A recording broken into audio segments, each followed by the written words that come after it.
Good evening, everyone, and welcome to another speaker series. We have a very special guest this evening. We have Danielle McCarthy. Uh, Danielle, welcome to the stage. Hello, so happy to be here. Excellent, excellent. So, how are you doing this afternoon?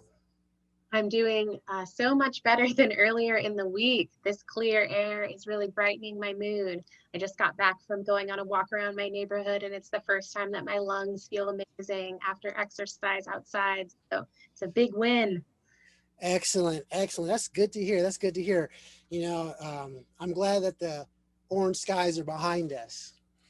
Also, for you viewers, welcome, and we're glad that you're able to attend this evening to After Hours in the Speaker Series.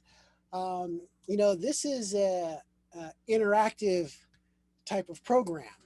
So, in the question box, if you have questions, please type in your questions during this interview, and then we will address them as we go along. So, we'll go ahead and begin. So Danielle, we understand that you are a community college transfer student. You went to UC Berkeley and Stanford, but we'll talk more about that later on. But you know what? Help us understand about your early upbringing. Where are you from? Why did you decide to go into chemistry? And we like to hear about that. Yeah. So really my education journey began at home because I was homeschooled K through 12. And so were all of my siblings, and I come from a big family. And all of us have kind of gone on to a four-year university one way or the other, whether transferring or entering as a freshman. And I actually, started off my college journey at community college. I'm from the Bay Area, grew up in Alameda, which is a little coastal town across the bay from San Francisco. And we had a local community college there, still do, called College of Alameda. And that's where I started taking classes, eventually also taking classes at Chabot College concurrently, because I wanted to be able to take certain classes that weren't offered, different semesters, how scheduling goes. And I got interested in chemistry through the intro chemistry course that I took there. It wasn't even like general chemistry one. There was a prerequisite course to that I started off taking. I'm actually not sure what the equivalent course is at this college, but I know most community colleges offer that, and it kind of is like an accelerated version of all the stuff you need to know to succeed in general chemistry. And I just loved it. The teacher I had, I still keep in touch with to this day. So she's seen me kind of through my entire chemistry academic journey. And I think that was kind of the general theme of my community college experience, was that I really got to know my professors incredibly well. And I think that the quality of education I received in terms of like teaching was, maybe even better than the quality of education I received in a four-year. While, the classes I took in a four-year were upper division, so more difficult, the teaching I think was not comparable to what you can get at a community college, where there's small class sizes and, really the opportunity to learn directly from the professor and not from like an intermediary, like a teaching assistant. That's kind of how my academic journey started out. Excellent. So, while you were at Chabot and College of Alameda, were you part of any enrichment programs? I know, for example, here at Kenyatta College, we have the STEM Center, and we offer a plethora of enrichment aids for our students. We have speaker series. We take students on university visits. We bring in college reps, scholarships, even internships. So, Wow, that's so awesome. so was there anything, like that for you at either Chabot or the College of Alameda? Yeah, well, I definitely have a special place in my heart for tutoring centers, because when I started off at community college, they were pretty instrumental in my success. And then as I kind of progressed in my academic journey, I eventually could give back by actually tutoring at the tutoring center. So I kind of was able to come full circle there. And through that experience, I got involved in the AMATIC, which is a like math contest amongst community colleges. And I'm actually not sure if your college participates, but it's really a great opportunity where you kind of take a logic slash quantitative reasoning exam that kind of has questions that aren't so advanced in terms of the math knowledge that they require, but just the combination of problem solving skills that you need in order to figure them out makes them really difficult. And there were weekly, or maybe it was every other week, practice sessions led by different math professors at Laney College. So I actually just went within the Peralta network to another school that was in the same system, because College of Alameda didn't have an AMATIC, didn't participate in the AMATIC. But that was really incredibly fun. I like made a lot of friends there, and that was a pretty big part of my community. And I also went to a speaker series kind of similar to this, although the one that I went to was specifically about Black professionals, and it was hosted at Chabot College. And that was really incredible, you know, being a budding academic and hearing from people that had gone on to industry jobs and were really doing super well in their career, or had continued in academia in some capacity, or, you know, kind of just a wide variety of different outcomes, but all things that I really admired and can learn from. Yeah, so those are the biggest opportunities that stand out to me. But I know, yeah, oh, one other thing that I wanted to mention is at College of Alameda, they had a pretty comprehensive mental health clinic where you could go see a counselor for free just if you were a student there. And I also took advantage of that. And I think that was also instrumental in my success. It's really important to take care of your mental health, just like you take care of your physical health in order to succeed as a student. Well, you know, I'm glad that you brought that up about, you know, the self-care aspect. Mm-hmm. Sometimes we tend to forget that we are human, and we just get on this trajectory of, you know, we just have to just, you know, grind all the time. And, you know, the fact that, you know, you mentioned that, you know, mental health, you know, the exercise, taking care of yourself, you know, it is part of, you know, or I like to say therapy, but also helps us give us that extra energy to keep going and maintain a positive attitude. Yes, yes, definitely. And so another question for you. You are a Black student, you are a female, and you decided to go into chemistry. So was there any type of, did you feel uneasy about, you know, going into that field, or was there any type of feelings of imposter syndrome, you know, through your academic journey? Yeah, it's good that you brought up imposter syndrome, because I've actually been thinking about this a lot recently. So now as a grad student at Stanford, I recently formed a chapter of Novache, which is the professional organization for Black chemists and chemical engineers. And we formed the first chapter at Stanford. And we were kind of talking about putting together a Black PhD handbook.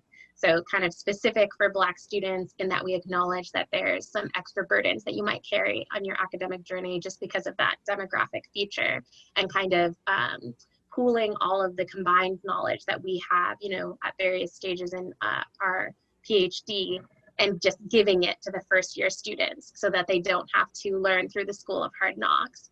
And we were kind of commiserating as we were writing it, it's kind of a work in progress still, but just about how ubiquitous imposter syndrome is. And we're actually going to have a section in the handbook all about that, because we really think there are some strategies to overcome it. Or, you know, I think people might carry imposter syndrome with them, you know, throughout their career, but it's like coping strategies for kind of, in spite of still feeling some feelings of imposter syndrome, being able to still thrive and like not let it hold you back. So, yeah. Okay, so you know what? Just for some of those in the, you know, some of our viewers who might not understand imposter syndrome, can you give a definition of what imposter syndrome may be? Yeah, I would say that it's a feeling that you are the only one in, you know, the group of people in the same phase in their career as you, who doesn't belong, and who was, you know, chosen by mistake, like admitted by mistake, got in a, you know, a good grade by mistake, you know, got into a good school by mistake, etc. And just this feeling of worry that you're going to get found out at some point, and that, you know, the successes that you had aren't due to hard work or other characteristics in your control. It's just been an accident, and you're about to like lose whatever standing you have. Like that's that standing is always tenuous because you're not really you didn't earn the place that you have. And I would say that, you know, I felt this since being a community college student. I still feel it as a grad student, but some strategies I use to overcome it is just speak openly with my peers about this feeling and kind of normalize it. And also share both the struggles and the successes so that you can see that other people also struggle. Really normalizing that feeling makes you realize that you're not an imposter if you struggle. It's just a normal part of, you know, people's academic journeys. And I think there's a variety of other strategies as well that you could learn by getting involved in counseling at your school, or, you know, through your healthcare provider. Because I think, yeah, that sort of mental health maintenance is really best learned with a counselor, I would say. All right. Well, thank you for that. And prior to our public discussion, we were talking about your family and, you know, and your family's, you know, there's some STEM in the family, right? Can you go ahead and expound on that? Yeah, Family and. mhm.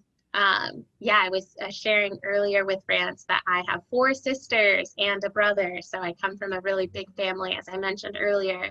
And as it turns out, so far, all of my sisters, including me, have gone into chemistry specifically. So, you know, STEM broadly, but all of us are doing something related to chemistry, whether it be chemical biology or organic chemistry, or like me, biophysical chemistry.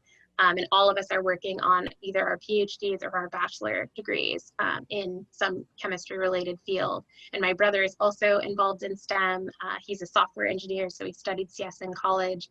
And I think, yeah, that's one example of like having a community of people in STEM that share my demographic, that I can kind of be real with and commiserate with and share struggles with. And I think it's important to find that community. I also have that amongst some of my fellow grad students, and even people who didn't go on to grad school, but that I met in college or even at community college.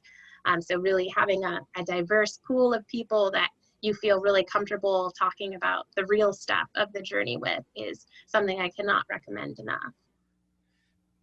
Wow. So I guess during Thanksgiving, when the whole family's together, you guys are discussing valence bonds and, you know, yeah. We definitely are nerdy.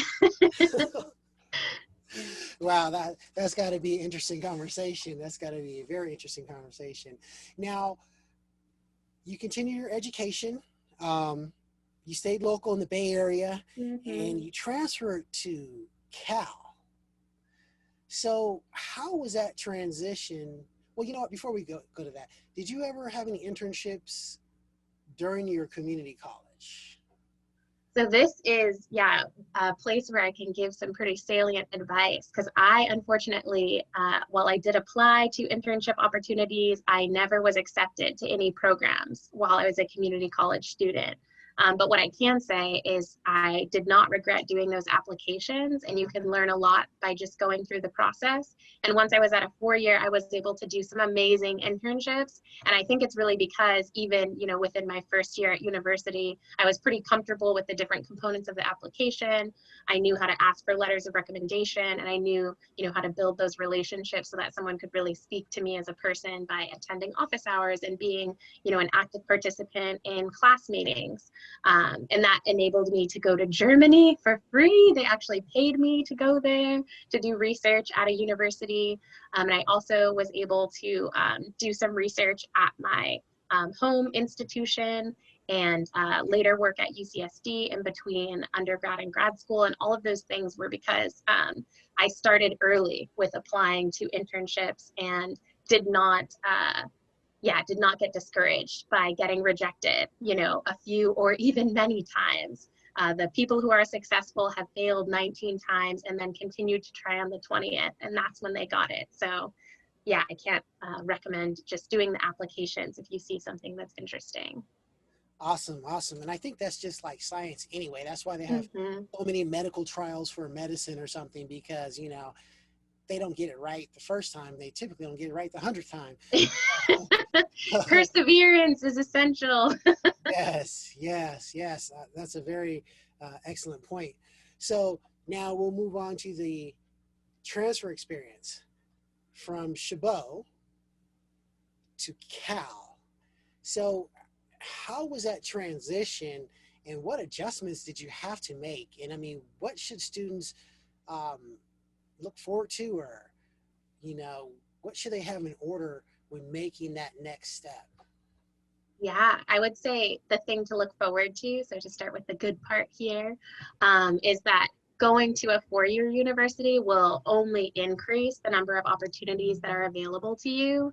And that is like an incredibly stimulating environment to be in. And I think it's incredibly motivating too. So even if the transition is difficult, kind of keeping your eyes on the prize and continuing to feel grateful for being at the institution and for being able to take advantage of these things, I think can help you weather the storms that might happen during this transition period. Because like I was saying earlier, I really think the classes I took at community college were taught just like exceptionally well, and I had so many resources available to me to help me succeed, that I think the biggest and most stark thing I noticed was the difficulty of the classes. I felt like, whoa, I'm going to have to teach myself a lot of this, instead of having the teachers kind of provide additional learning resources. Things went by really quickly, and we were expected to learn a lot of things on our own. Whereas at community college, I think there were fewer things that we had to learn on our own. And so the transition was apparent by my grades in those early semesters. I did get some C's. So, there were certainly bumps in the road, but like I was saying earlier, that I didn't let that discourage me too much. And I just kept showing up and trying my best, and my grades improved dramatically as time went on. I eventually was able to get onto the dean's list for grades for one of my final semesters, which I think was a big accomplishment considering where I started out. The thing that went hand in hand with why the classes were more difficult was because there were just so many people that also were utilizing resources that were available for learning, like going to office hours, signing up for slots at the tutoring center, forming study groups, etc. That it was easy to feel lost. Like now I was just one fish in an entire ocean, it felt like. Whereas, at community college, it was more like being in a pond or like a big fish tank. Like it felt a lot more manageable. But I think the things that really helped me was staying, motivated, feeling really happy to be there, and like just continuing to try. And then also just utilizing my community. So I also was forming friendships as I was taking classes, and as time went on, and I just became more proactive about forming study groups with people, and more proactive about like being accountability buddies with my peers. So even if we weren't studying together, we were staying accountable about doing the homework assignments by a deadline that was ahead of the real due date, or we were accountable about how much reading we were doing, and all of those things helped immensely with the transition, because I think we're all capable of doing self-teaching, to fill the gap that I think is created at some four-year universities, but we just have to kind of change our study style to adapt to the new environment and kind of new expectations. Okay, awesome. So making that transition, also, did you find enrichment services to help you along the way, other than the office hours? I mean, were you part of any part of organizations, student organizations, clubs, or anything that contributed to your academic success? I'm so glad that you asked this question, because I really want to plug kind of, I don't know, cultural or racial student groups. So I was part of the Black undergrad STEM student club at Berkeley. It's called BESA, and they held study halls, and also like gave out snacks that you could just pick up, on campus, which, really helps with studying late at night if you have that kind of food to, keep the engines running for longer. And so that actually helped immensely. They also provided my first opportunities to go to academic conferences because they had funding that you could apply for to help pay for the expense of going to conferences. There also was a yearly conference through the kind of parent organization called NSBE that we went to, which had a variety of self-improvement and professional development talks. So like how to write a grad school application and, how to make a CV, and also like public speaking workshops and et cetera. And also some kind of like academic talks about research. So it's a very nice mix. So that was pretty instrumental. And I also got involved kind of very similar to my experience at community college. I first was taking advantage of tutoring at, I think it's called the SLC Center, the Student Learning Center at Cal, and then eventually became a tutor there and then a study group leader. So some tutoring centers also have small group study groups that are organized within the center. So you're working with other students in the course, whether or not you kind of have like a personal friendship with them. And then there's a leader who has taken the class and done well and also been trained in how to teach. And they like go over the different modules right alongside the course. And yeah, all of that was incredibly helpful in terms of aiding in the transition and leading to my eventual success in my classes. Awesome. Excellent. And then the internships. Yeah. I'm pretty sure you had some internships. So is there like any internship experience that really just encourage you to continue what you're doing? I mean, because sometimes, last week we had the speaker mentioned that an internship was an opportunity was an opportunity for you to decide, you know what, this isn't for me. So, I mean, did you ever have any of those experiences with an internship? Yeah, I think the research experience that I had off campus, so the one where I went to Germany, it's called the DAAD Fellowship, DAAD, and it's funded by the German government, and it matches students with research projects at German institutions and then provides them a stipend, a monthly stipend to go there and live and work. And I think kind of seeing the international opportunities that were available if I decided to stay in science was incredibly motivating, and of course made me want to go to a really great grad school so that I would have the option of doing an international postdoc if I wanted to and be competitive for that. And so that in turn made me very motivated to do well in my classes so that, I would have the grades that I needed in order to go to a good institution for grad school. And I think it just made me more excited about science to be studying something new. I was doing some research at my home institution, but this project was completely different. And I think it just made me excited about doing science and realized that I had a broad range of interests. So there were going to be a lot of options for me in terms of what to study in grad school. Awesome. Excellent. And so you said something, the difference between your community college and then your four-year institution was the class size. Can you explain, at your Give some college, numbers. Yeah, there we go. Yeah, so for example, that chemistry course that I talked about earlier that really sparked my interest in the subject, so the intro to the general chemistry, it was maybe 28 students. I think that was the cap because we only had one lab section associated with the course, so everyone in lecture was in the same lab section. So, compare that to the first chemistry course that I took at Cal, which had 450 students. Yeah, so, 20 times bigger.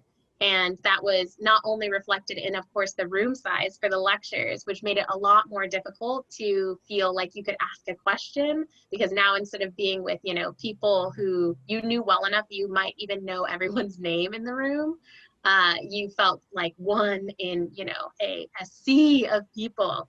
And I think that impacted my initial kind of academic success, because I wasn't asking questions as readily as I was in community college. And that was something that I just learned to do in the big classes eventually. And then it, really improved my success. because I was able to immediately know the answer to things as I was taking notes, which helped me learn the material so much better. So definitely don't feel discouraged asking questions. I'm sure there are 100 other people in the room in those big classes that have the exact same question as you.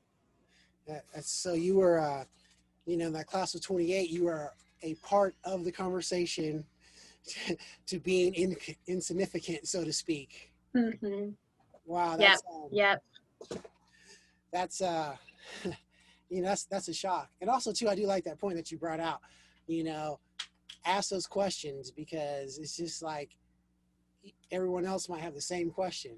Mm-hmm. And also people have to realize that hey, it's your education you're fighting for, not anyone else's. So it's very imperative for students to ask those questions.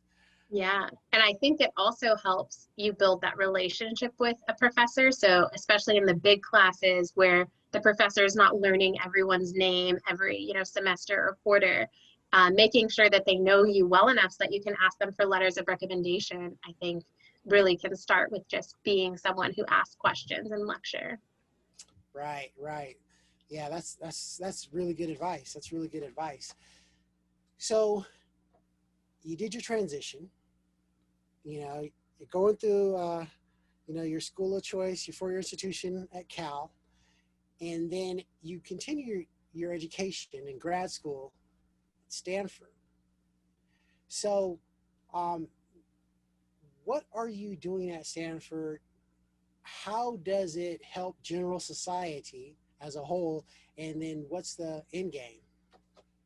Yeah, those are all great questions. And I kind of think of my role as a grad student falling into three categories. So I want to kind of touch on those three things, with the categories being service, teaching, and research. And maybe starting off with research, because I think that's what most people think of when they think of grad school. So I am in W.E. Murner's lab in the chemistry department. And his lab broadly does research using a technique called super resolution imaging, which is just a method of imaging that allows you to use the fluorescence. So when a dye molecule is fluorescent, it can absorb light of a certain color and then it emits light of a different color. And in this way, if you take a picture of that molecule, by looking to see where the light is coming from, you can build up an image of something that's tagged with the molecule. So say you have a protein that has this dye on it, you send a laser in, you detect where the light is coming from that's emitted, and then you can have a map now of where the protein is in, say, a cell. And maybe that helps you say something about what the protein does in the cell, for example. And in my case, I use this imaging technique to study cancer. So there's a new type of cancer treatment called immunotherapy, which is basically invigorating your immune system in some way in order to enable it to just kind of naturally fight the cancer. So it's not like chemotherapy, which is a drug that just kind of kills any cells it comes in contact with. It kind of allows the immune system to segregate between which cells to attack. So the idea is that it can be less toxic to your healthy tissue, but that's actually kind of a complicated subject. But I'm studying how two proteins that are important in immunotherapy, because they're drug targets, so drugs that you take in your body bind to them to prevent them from being able to interact with each other. I'm trying to understand how they're organized within the tumor cells and if that can help us build better drug treatment for cancers that express these types of proteins.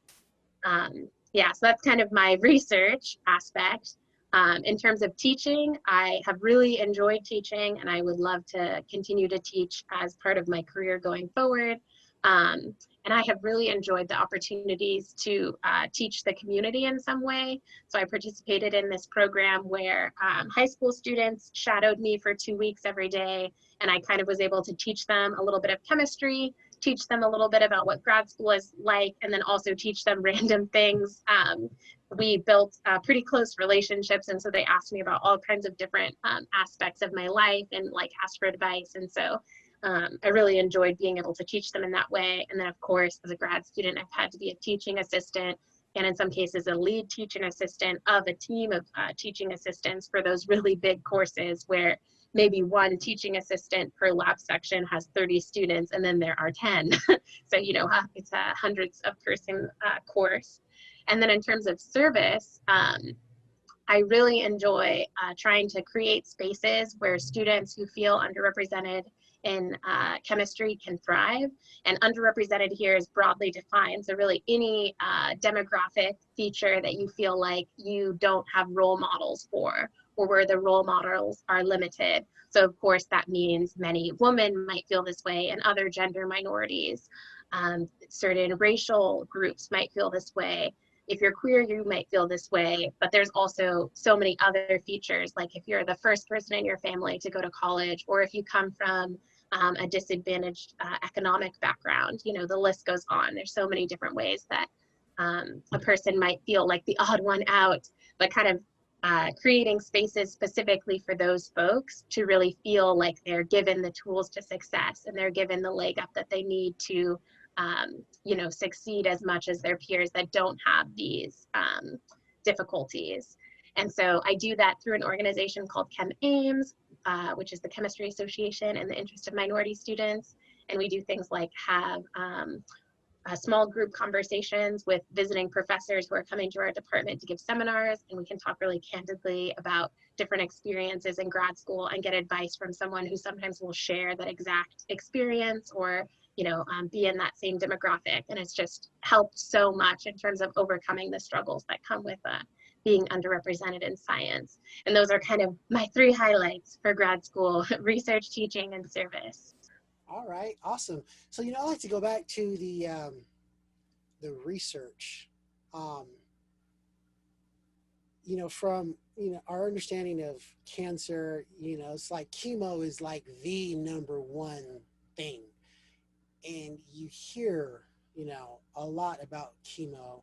And if you've known any cancer survivors or seen people go through it, it's just like they lose everything. They lose their hair, they lose weight, and it's just like, you know, I don't know what's killing you. Is it the cancer? Is the chemo? You know, Yeah. type of situation. So how do you feel? I mean, knowing that you are contributing to something that can really be the future. I mean, I'm listening to what you're saying. It's just like, wow, you guys are working on something where, you know, this treatment can be selective of the cells that it needs to, you know, take care of, you know. So it's just like, I mean, how does that make you feel as a chemist and your academic journey to this point now? Like, I mean, do you feel like, oh, I am part of the future, or I am making the future? Yeah, I mean, I definitely, like most people here, have had many close family members or friends that have, you know, either passed away due to cancer or just have been struggling with cancer. And so it's incredibly meaningful and validating to feel like I'm able to contribute to a disease which really is, you know, taken so many lives and affected so many lives. Um, yeah, and I think I didn't really think that I could do research in the future that would have such like a direct application to kind of everyday life and like human experience. I think when I thought of grad school, I kind of thought of like doing really esoteric research that is interesting to a small group of people who also do similar research, but doesn't really like have a big impact. But I think there are so many opportunities in grad school to do research that is more application focused, where you can be motivated really intrinsically just by how your work or the things that you discover could have such a positive impact on, you know, people or an industry or whatever it is that motivates you. Yeah, and I feel like it's also an immense privilege, like being at an institution like Stanford. I feel incredibly privileged, which makes me in turn feel really motivated to give back and to kind of pay that privilege forward. And that feels really, I'm very grateful for that, because I think it can be hard to justify sometimes the time and energy that doing service work entails, but it feels really important because of all of the services and things that I took advantage of to get to this point. So now I feel like let's turn around and, you know, lift up the next generation of folks. Awesome. Awesome. So another question I have is, your lab, do they offer internships for students during the summer? Yeah, definitely. So there's some opportunities to apply to programs at Stanford broadly. And while you aren't necessarily applying directly to a given lab in all of those circumstances, certainly labs in chemistry have positions that are open. The ones that I can think of off the top of my head are the SREIP program and the CAMP-CARE program. SREIP is kind of a general internship opportunity for any student that wants to do work broadly in the humanities and sciences.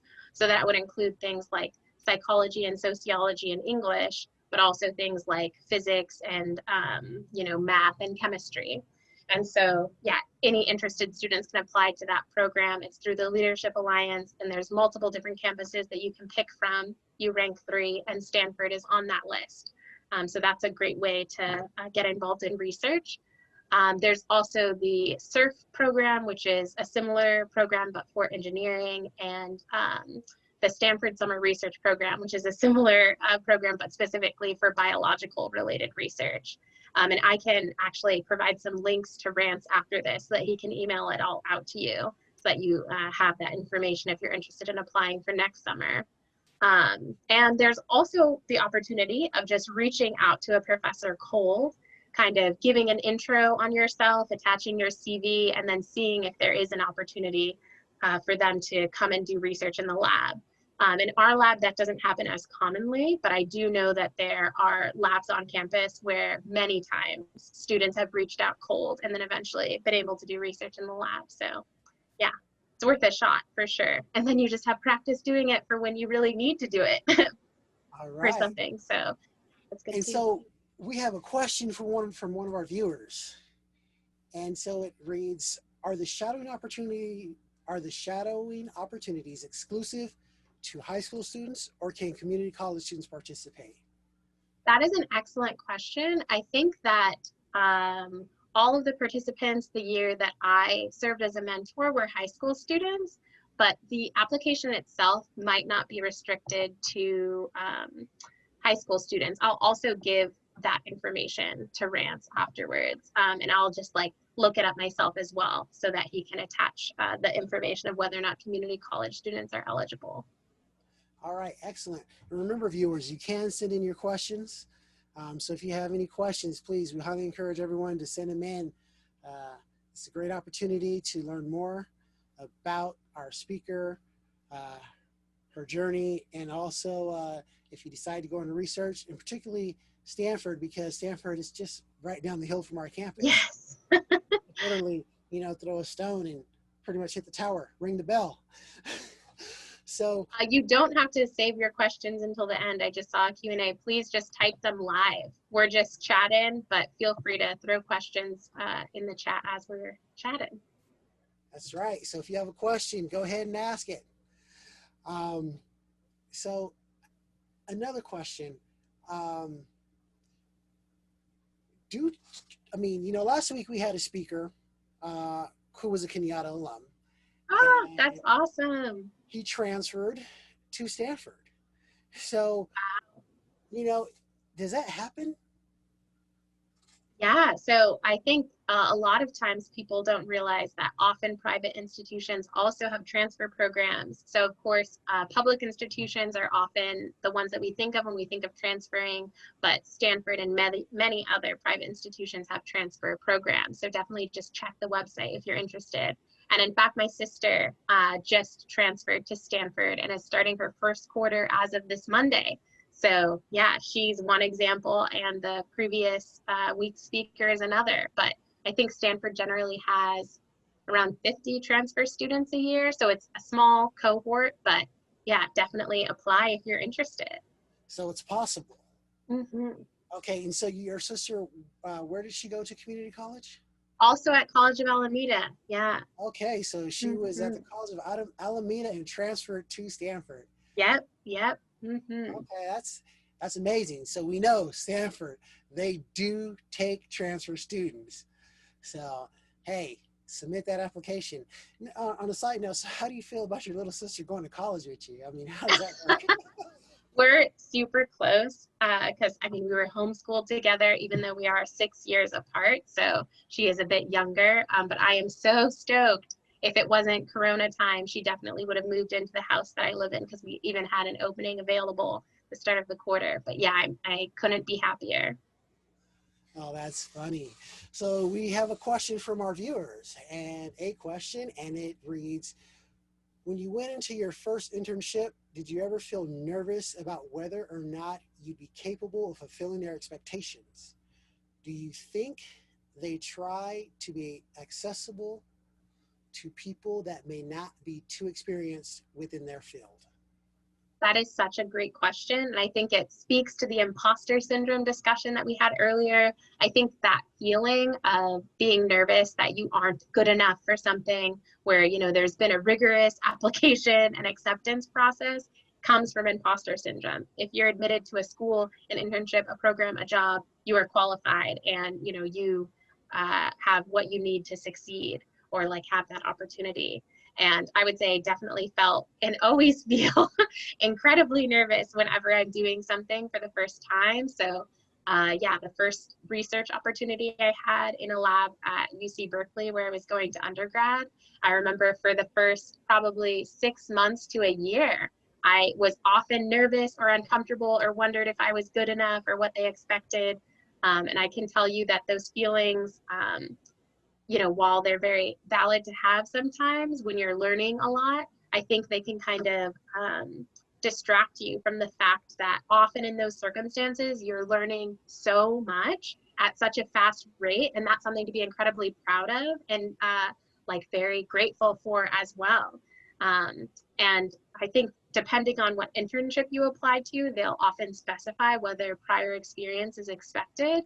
And I know that there are specific internships for community college students who will, you know, be later on in their career, and they don't expect you to have previous experience. So one that I know of, whose name I can't think of right now, it's actually specific at UC Berkeley, and it's only for community college students. They actually have a built-in kind of boot camp thing that you do at the beginning to learn some skills and like how to use certain machinery and the underlying principles for different types of research at the start of the program to kind of bring everyone up to speed so that everyone is on the same page when they start doing their actual research.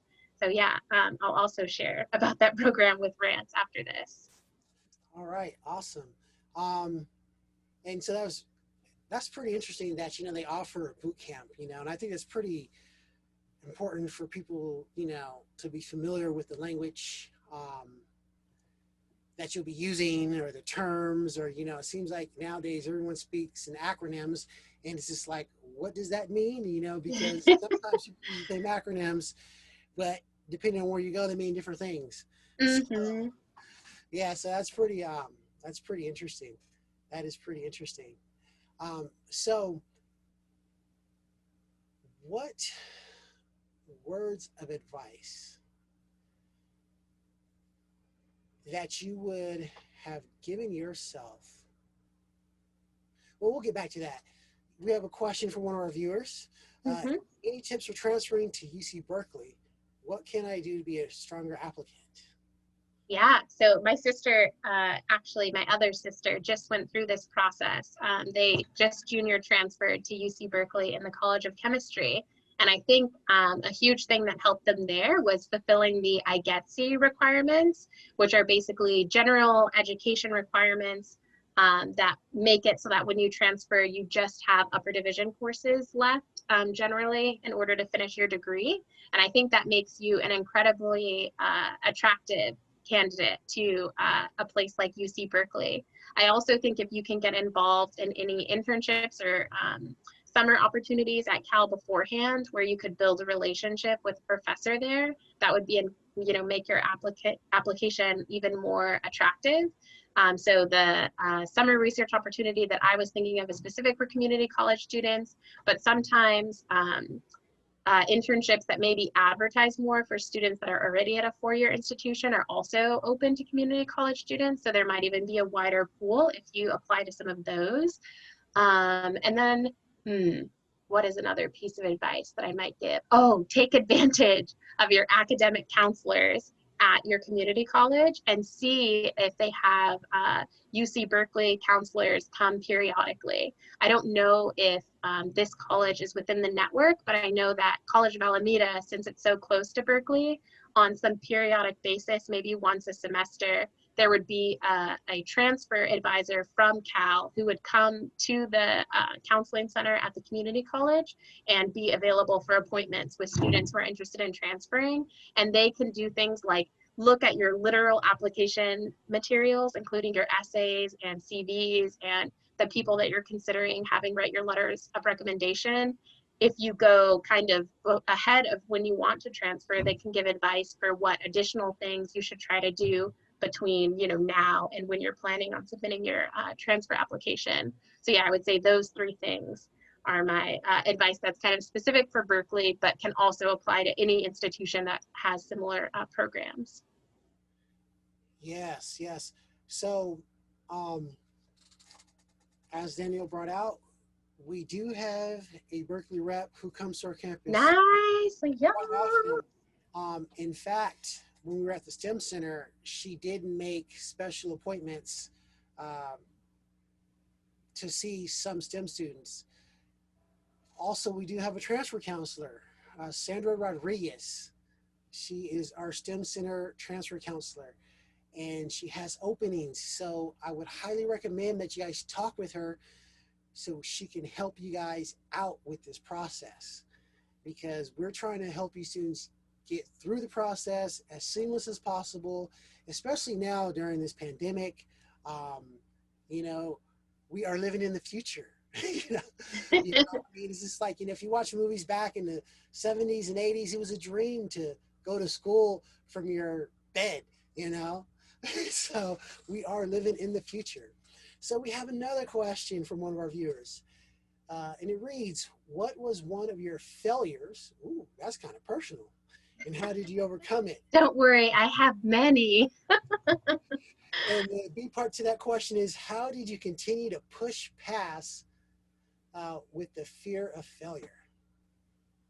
So I think for me personally, a feeling or fear of failure is kind of something that I will never be able to get away from entirely. But just like the feeling of imposter syndrome, there are some strategies that I can share for how I kind of put that, silence that feeling as much as I can so that I can still move forward without feeling just the overwhelming burden of fearing, the outcome of whatever I'm trying to do. Yeah, what failure do I want to highlight? What's the best one to think of? Make sure it's academic. Make sure it's academic only. Yes. Yeah, so maybe when I was doing my summer internship applications when I was a community college student, I was so excited about the opportunity of going to a four-year institution over the summer to do research. I think I also might have applied to some industry-specific internships. And if I did, they were also specific for community college students. So I was like, oh, this is so good. The pool of applicants is going to be smaller. I bet I'll be choosing from which one I want to do and, have lots of options. So I, did my applications, and then as time went on, I just slowly got rejections. I think it was over like a 1 month period. Different places were getting back to me, and all of them were rejections. I ended up getting some random summer job because I didn't get into any of the programs. And that was, really overwhelming. It made me question a lot about my kind of academics and whether or not I was going to be successful in going on to a four-year institution. And I think it took a lot of reflection and then a lot of bravery to the next year apply to four-year institutions. And then once I was at a four-year institution, apply again to internships when, the summer rolled around. And I think, during those subsequent application periods, I also was worried about failing and if I was going to get rejected everywhere again. And one way that I overcame that fear was by sharing my application materials with anyone who was willing to give me feedback. And that ranged from academic counselors to professors to fellow students, even ones that were applying to the same or similar programs. And I think that really helped me craft an application that was a lot more competitive. And I did get in to some summer programs that next application season. So that was very exciting. And I think generally speaking, one way to overcome the fear of failure is to kind of think about logically what things you can do to increase your chances of success. And in the case of applying to summer programs, I thought if I could just get as many eyes on it, as eyes on my application as possible, I could make sure that everyone's feedback was incorporated so that it would be more a generally attractive application.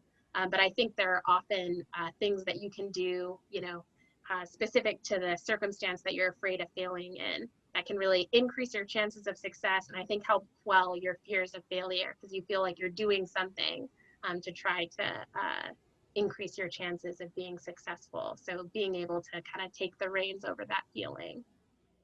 Awesome. Wow. You answered that question very well. So we have a few more questions from our viewers. The next one. Yay, I love these questions. What are your tips for time management? How do you know when to take a break from studying, and how do you make time for non-academic priorities? Nice. Wow. Okay, a lot of questions. So first, talking about time management, I think the best thing you can do is choose a system and stick with it for at least 1 month before you make any decisions about whether or not it's a good system for you to manage your time. And I know all of us have heard about SMART goals, and we've heard about block scheduling, and we've heard about, prioritizing to-do lists with A's and B's and C's and all of those different things. And I really think that what system will work for you is a very personal thing. And so it's important to just be open to different options and really give them a good hard try, where you're doing your best to follow all of the recommendations. And I think those 3 that I listed, which I'll also send to Rance if he reminds me, are 3 good ones to start with. And just depending on your personality, one of them might resonate with you more than others. I personally like blocking out my time. So the night before, I think about what things I need to accomplish for the day. I guess I kind of do a mashup of them, because then I prioritize 3 things that I really want to accomplish and pick out blocks of time specifically for those 3 things, and then let the rest of my time kind of be unscheduled, and I fit in the other tasks in those open free blocks. But that might not work for everyone. So really just try out different systems. And Rance, you'll have to remind me about the second part of the question, or the second question. Okay, so the second part of the question is, how do you know when to take a break from studying, and how do you make time for non-academic priorities? Okay, so to answer the first question, I think that's another very personal thing, where different people will have different cues that kind of indicate that you're getting close to the end of your rope. For me, it's feeling tired all the time and like I just can't do anything, really tells me that I'm burnt out, and it's time for me to take a break if I want to not have diminishing returns going forward. But for you, it might be you're super easily distracted by everything, or maybe that you feel anxiety or you feel a lot of stress. So really just kind of learning whatever your cue is, and then having some mindless like next steps of things you can do that you just purely enjoy and are just fully relaxing to you. So maybe that's playing video games, or maybe that's cooking an elaborate meal where you really get into it with the cooking. Maybe that's connecting with friends or family, but just knowing that when you feel this way, kind of regardless of deadlines, regardless of whatever, you'll spend, the next X amount of time recharging in this way. So, if you have an exam deadline and you really do need to study, maybe that's just taking 2 hours even to just play video games or talk on the phone with a friend. Or if, times are a little bit chiller, maybe that's taking a whole day just for yourself, doing those kind of recharging activities. And then the second part of the question was, how do you make time for non-academic priorities? So I try to value non-academic priorities as highly as I do my academic ones, because I know for me, if I'm not taking time out for myself, I'm not going to be able to do well in my academic pursuits. So really it's like filling all of the buckets, including, you as a person, not just you as a student or you as a worker. So kind of with that framing, I try to keep my schoolwork to the work week. So Monday through Friday, I really go hard with the academic stuff. And I try to protect my weekends as much as I can so that I always have time for those non-academic pursuits. But kind of depending on your schedule, you might not have the flexibility to do that. Because I know as a student, if you're also working, you might have incredibly limited amounts of free time. But just having some reoccurring amount of time, whether it's 2 hours every week or like me, 2 days every week, where you have some unstructured time to do things that you just do for the enjoyment of it, I think is incredibly important in kind of maintaining balance and being successful in all of the different arenas and all of the different roles you have to play. Awesome. Well, thank you for addressing that question. And then we have another question. So do you think you could share your student handbook about imposter syndrome once it's complete? Oh, I would like to read it if possible. All right. So you have a Yeah, chapter on your I book. think for sure. Because, yeah, I think a lot of the stuff in the handbook in general is Stanford specific, but the parts that I think are generally applicable to students, I will certainly share. It might be a while because we're all grad students writing it, but we are hoping to have it done by the end of the quarter. So that's like November, December, and I'll try to reconnect with Rance to share it with you then. Oh, definitely. Definitely. So, we've come upon the end of our hour, but if there are any questions, please type them in and get them answered. Also, for our viewers, I understand that, some of you are here for um, extra credit and you have to fill out a survey to get that extra credit. So what I'm going to do is I'm going to